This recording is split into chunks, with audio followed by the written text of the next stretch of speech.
Hello दोस्तों, जय हिंद। स्वागत है मेरे यूट्यूब चैनल पे। आज का मेरे रीजनिंग का 13वां वीडियो है। इससे पहले 12 वीडियो हम डाल चुके हैं। अगर आप लोग नहीं देखे हैं तो उसको ज़रूर देखिए। बहुत ही इम्पोर्टेंट क्वेश्चन है। जितना भी क्वेश्चन हम लाते हैं एग्ज़ाम की दृष्टि से इम्पोर्टेंट और सिलेक्टेड क्वेश्चन लाते हैं। तो आप लोग नहीं देखें तो ज़रूर देखिए एक बार। आप अगर किसी भी एग्ज़ाम की तैयारी कर रहे हैं, उसमें रीजनिंग का टॉपिक है, तो वहाँ से आपको बहुत हेल्प होने वाला है। चलिए आज का सेशन स्टार्ट करते हैं फर्स्ट क्वेश्चन से। फर्स्ट क्वेश्चन देखिए क्या कर रहा है। यदि किसी कूट भाषा में एक्स बाई जेड को ए बी सी लिखा जाता है तो ए बी सी को क्या लिखा जाएगा। तो यहाँ पे देखिए जिस तरह से यहाँ रिलेशन बताना है, एक्स बाई जेड को ए बी सी लिखा है तो ए बी सी को क्या लिखेगा। तो इसी तरह से यहाँ पे देखिए क्या हो जाएगा। देखिए क्या किया है, एक्स है, बाई है, जेड है, उसके बाद फिर लिखा है ए बी सी। तो यहाँ पे इसके बीच में कुछ अंतर होगा, एक का दो का गैप करके लिखा होगा, या तो फिर माइनस में घटा के इस तरह से लिखा हुआ होगा। अगर देखिए बड़ा क्वेश्चन रहता है तो उसमें नंबरिंग करके आप लिख सकते हैं, लेकिन ये छोटा क्वेश्चन है, बस थोड़ा सा दिमाग लगाइएगा, बन जाएगा। तो यहाँ नंबरिंग करने की ज़रूरत नहीं है। अगर इस तरह का क्वेश्चन आता है तो आप सबको जो ABCD का अंक है, जैसे कि ए कितने अक्षर पे, तो ये तो सबको पता है कि एक अक्षर पे है, लेकिन आर है, एस है, ये सब कितने अंक पे आ रहे हैं उसको याद रखना है। तो चलिए यहाँ पे देखिए क्या कर रहा है, एक्स है, एक्स को लिख दिया है ए। तो यहाँ पे देखिए क्या करेंगे, पहले हम एक्स के बाद क्या आता है, बाई आता है, बाई के बाद क्या आता है, जेड आता है। तो जेड जो आता है उसके बाद क्या आएगा, जेड के बाद जेड नहीं आएगा। जेड के बाद ऐसा नहीं है कि बाई आ जाएगा, जेड के बाद ए आता है, फिर से स्टार्ट हो जाता है। जैसे जेड लास्टिंग पॉइंट है, फिर ए स्टार्टिंग पॉइंट है, तो ए से स्टार्ट हो जाता है। तो यहाँ पे देखिए एक्स लिखा है, बाई लिखा है, जेड लिखा है, फिर ए लिखा है, तो यहाँ पे 2 अंक छोड़ रहा है। उसी तरह से बाई के बाद क्या आता है, जेड आता है, फिर क्या आ जाएगा, ए आ जाएगा, फिर ए के बाद बी आएगा। तो यहाँ पे देखिए 2 अंक छोड़ छोड़ के लिख रहा है। फिर यहाँ पे भी देखिए 2 अंक छोड़ रहा है, जेड के बाद क्या आ जाएगा, ए आ जाएगा, फिर बी आ जाएगा, फिर सी आ जाएगा। तो इसी तरह से यहाँ पे भी करना है। अगला हम लोग को करना है क्या, ए को क्या किया है, ए के बाद 2 अंक छोड़ेंगे, फिर यहाँ पे लिखेंगे। तो ए के बाद क्या आ जाएगा, बी आ जाएगा, बी के बाद सी आएगा, फिर डी आ जाएगा 2 अंक छोड़ के। फिर यहाँ पे देखिए बी है, फिर सी है, फिर डी है, फिर ई आ जाएगा। यहाँ पे 2 अंक छोड़ रहा है। फिर यहाँ पे देखिए सी है, फिर डी है, फिर एफ हो जाएगा, फिर ई हो जाएगा, फिर एफ हो जाएगा। यहाँ पे 2 अंक 2 अंक यहाँ पे छोड़ रहा है। तो यहाँ पे देखिए क्या हो गया, डी हो गया, ई हो गया, एफ हो गया। तो डी ई एफ कौन सा ऑप्शन में है, ऑप्शन सी में है, तो ऑप्शन सी राइट आंसर हो जाएगा। आई होप कि समझ में आ गया होगा। एक बार फिर से कर देते हैं। यहाँ पे देखिए कुछ नहीं किया है, एक्स को 2 अंक के बाद ए लिख दिया है, फिर बाई को 2 अंक के बाद बी लिख दिया, जेड को 2 अंक के बाद सी लिख दिया। तो इसमें 2 अंक छोड़ेंगे तो क्या आ जाएगा, डी ई एफ हो जाएगा। आई होप कि समझ में आ रहा होगा। अगर समझ में नहीं आया है तो कमेंट बॉक्स में आप लोग बता सकते हैं कहाँ पे दिक्कत हुआ है, उसको हम फिर से बता देंगे। तो चलिए अगला क्वेश्चन है। यहाँ पे देखिए इस तरह के क्वेश्चन में संबंध बताना रहता है। जैसे शिक्षित लोगों हैं, बेरोजगार लोग हैं, अध्यापक है। तो यहाँ पे देखिए सभी शिक्षित लोग तो अध्यापक नहीं बन सकते हैं, और सभी बेरोजगार लोग जो हैं वो अध्यापक नहीं बन सकते। तो जो अध्यापक है वो सभी अध्यापक बेरोजगार नहीं हो सकते हैं, और सभी शिक्षित लोग अध्यापक नहीं बन सकते हैं। तो इस तरह से रिलेशन यहाँ बनाना है। तो यहाँ पे क्या करना है, देखिए यहाँ पे शिक्षित है, जो कुछ शिक्षित लोग होते हैं वो बेरोजगार होते हैं, और कुछ बेरोजगार जो कुछ बेरोजगार लोग होते हैं वो शिक्षित हैं, फिर शिक्षित है, फिर बेरोजगार है, वो अध्यापक है। ठीक है। तो यहाँ पे देखिए कुछ शिक्षित लोग हैं, अशिक्षित लोग जो हैं वो बेरोजगार नहीं हो सकते, अध्यापक हो सकते हैं। तो यहाँ पे जो है फिर यहाँ पे हो जाएगा कुछ बेरोजगार लोग जो है वो शिक्षित हो सकते हैं। तो इस तरह का जो बन जाएगा ऑप्शन डी में ऐसा आंसर बन रहा है। तो यहाँ पे देख सकते हैं ऑप्शन डी राइट आंसर हो जाएगा। अगला प्रश्न देखिए इसी प्रकार से है। निम्नलिखित संख्या श्रृंखला में अगले पद की पहचान करें। तो यहाँ पे देखिए अंक दिया हुआ है 4, 9, 25, 49, यहाँ भाट दिया हुआ है। तो यहाँ पे क्या आएगा वही पूछ रहा है। तो यहाँ पे देखिए 4 है, 9 है, 25 है, 49, ऐसा नहीं लग रहा है सुना सुना अंक है। तो यहाँ पे देखिए कुछ नहीं किया है, सिंपल सा देखिएगा।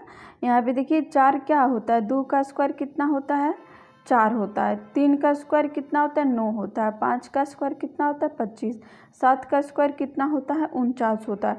तो यहाँ पर क्या हो जाएगा, तो यहाँ पे देखिए क्या किया है, जैसे 2 है, 3 है, 5 है, 7 है। यहाँ पर 2 के बाद 3 आ रहा है, 3 के बाद 5 आ रहा है। देखिए यहाँ पे 1 का गैप हो रहा है, यहाँ 2 के गैप हो रहा है, यहाँ 2 के। तो ऐसा नहीं है कि यहाँ पे गैप से किया है, नहीं। यहाँ पे देखिए 2 का स्क्वायर है, 3 का स्क्वायर है, 5 का स्क्वायर है, 7 का स्क्वायर है। तो यहाँ पे देखिए क्या किया है, ये जो है अभाज्य संख्या लिया है। तो जो अभाज्य संख्या क्या होता है, जो स्वयं और एक से कटे वो अभाज्य संख्या होता है और किसी से नहीं कटे। तो यहाँ पे देखिए 7 है, 7 के बाद कौन सा अभाज्य संख्या आएगा, 8 कट रहा, 9 है, 9 भी कटता है, 3 से कटता है। तो 10 है, 10 भी कटता है। और यहाँ पे देखिए 11 आ जाएगा, 11 नहीं कट रहा है। तो 11 का स्क्वायर क्या होता है, 121 हो जाएगा। राइट आंसर 11 जो है अभाज्य संख्या है। और जो ऑप्शन डी में है, यहाँ पे सब अभाज्य संख्या ले रहा था, यहाँ पे गैप नहीं ले रहा था। ठीक है, नेक्स्ट प्रश्न देखते हैं। इस तरह के प्रश्न में बहुत कन्फ्यूजन होता है फिगर वाला। तो यहाँ पे देखिए फिगर वाला को कुछ नहीं करना है, ध्यान से देखना है। इसका या तो ए वाला ले लीजिए या तो ए वाला ले लीजिए, जो पॉइंट है उसी से हमको रिलेट करना है। तो यहाँ पे देखिए इस तरह से रिलेट करेंगे, जैसे कि यहाँ देखिए पहला यहाँ पे नीचे की तरह करके बिंदु दिया है नीचे। तो इसको अगर यहाँ पे घुमाएंगे 90 डिग्री यहाँ पे घूम रहा है। तो यहाँ पे देखिए अगर इसको हम घुमाएंगे यहाँ, तो यहाँ आके क्या हो जाएगा, यहाँ हो जाएगा। लेकिन यहाँ देखिए बाहर से दिया है, यहाँ देखिए अंदर से दिया है। ठीक है, तो यहाँ पे घुमाएंगे तो यहाँ आ जाएगा, लेकिन अंदर आ जाएगा। ठीक है, फिर यहाँ पे घुमाएंगे तो क्या आ जाएगा, बाहर आ जाएगा। फिर यहाँ देखिए अंदर है, एक बार बाहर कर रहा है, एक बार अंदर कर रहा है। तो यहाँ पे देखिए अंदर है, तो अब क्या हो जाएगा, बाहर की ओर हो जाएगा। लेकिन बाहर की ओर होगा, यहाँ ऊपर में होगा। पहले यहाँ पे नीचे किया, फिर यहाँ आ गया, फिर ऊपर, फिर यहाँ पे हो जाएगा। फिर यहाँ पे देखिए यहाँ ऊपर किया है, ऊपर हो जाएगा। तो इस तरह का फिगर कहाँ पे आ रहा है, ऑप्शन बी में इस तरह का फिगर आ रहा है।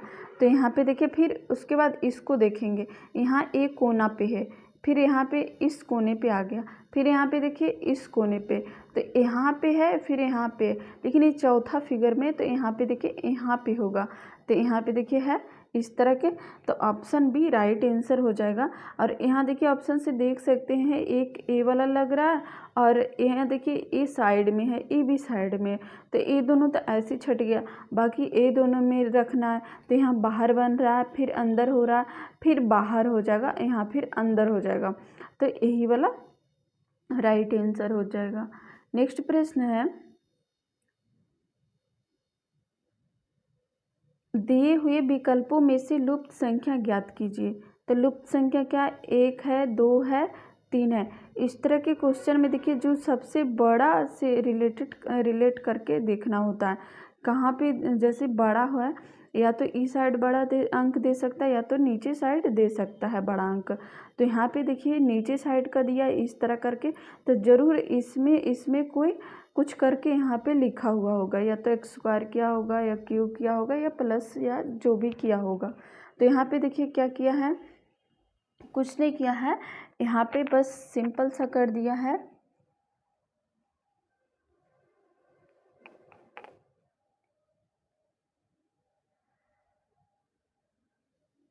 यहाँ पे देखिए 11 का स्क्वायर किया है, 11 का स्क्वायर किया है। 11 का स्क्वायर कितना होता है, 121। और 121 में क्या किया है, माइनस कर दिया है 1 का स्क्वायर। 1 का स्क्वायर 1 होता है, तो माइनस हो जाएगा, तो 120 हो जाएगा। उसी तरह से यहाँ पे क्या किया है, 7 का स्क्वायर कितना होता है, 49 होता है। और 49 में 2 का स्क्वायर कितना होता है, 4 होता है, और 4 को माइनस कर दिया है तो 45 आ गया। उसी तरह से यहाँ पे 5 का स्क्वायर कितना होता है, 25 होता है। 25 में 3 का स्क्वायर कितना होता है, 9 होता है, तो यहाँ पे घटा दिया है 9, तो इसका आंसर आ जाएगा 16, जो ऑप्शन नंबर बी में है 16 हो जाएगा। ठीक है, एक बार फिर से कर देते हैं। यहाँ पे देखिए 11 का स्क्वायर किया 121, फिर 1 का स्क्वायर करके 1 घटा दिया 120 आ गया, फिर 7 का स्क्वायर किया 49 आया है, फिर यहाँ पे 2 का स्क्वायर 4 के घटा करके 45 आ गया, फिर उसी तरह से 5 का स्क्वायर 25 हो गया, और 25 में 3 का स्क्वायर 9 घटा करके यहाँ पे 16 आ गया। ठीक है, इसी प्रकार से करना है। तो आज का मेरा ये 5 क्वेश्चन था। तो कैसा लगा आप लोग बताइएगा कमेंट बॉक्स में। अगर वीडियो अच्छा लगे तो लाइक और शेयर ज़रूर कर दीजिएगा। अगर कहीं पे कन्फ्यूज़न कोई भी त्रुटि आया हो तो आप लोग कमेंट बॉक्स में लिख सकते हैं। चलिए ठीक है, थैंक यू, धन्यवाद, जय हिंद।